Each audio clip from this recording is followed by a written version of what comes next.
Joining us now with his take on the president's plan is former Republican presidential candidate Steve Forbes. He's chairman and editor-in-chief of Forbes Media. Good morning, Steve. How are you? Good morning. Good to be with you, Rebecca. So you see this plan that's on the table, the Buffett tax hike, they're calling it. It's going to really hit people exactly like you, billionaires like you. What do you think of it?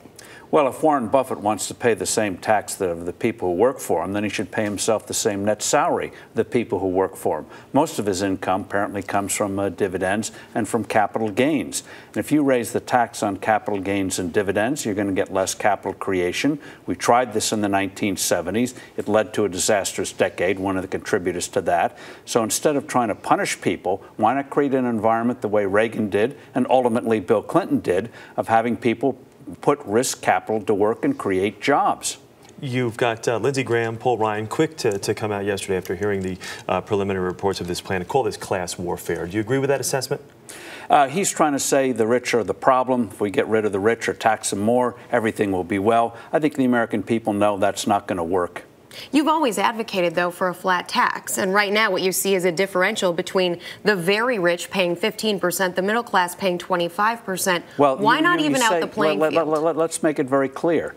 If you earn income, you pay a 35–40% rate. If you get a capital gain, you have the 15% rate. There's always been that differential because capital does not always get a return. We've learned that from the stock market in the last 3 years. It's putting money is getting a real risk. When it does get a return, though, no paying taxes on it? No, you do pay a tax on it. But the fact of the matter is, if you punish people who take risks, remember, most new ventures lose money. And if you get a hit, the government's going to take it away from you. People are going to do what they did in the 70s, say, we're not going to put it at risk.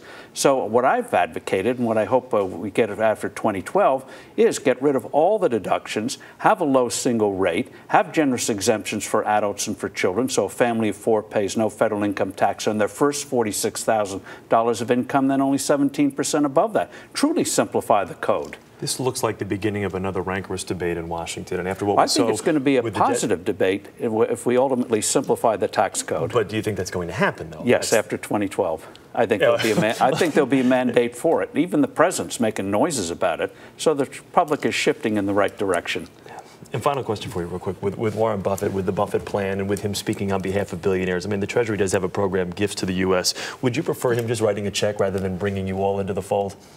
Well, I pay a lot of tax because I get a lot of earned income. And if he wants to do extra, yes, you can go on the treasury.com and you'll be able to get the address to send in his extra billions. But so far, he hasn't done it yet. All right. Steve Forbes, thank you very much for talking with us this morning. Good to see you.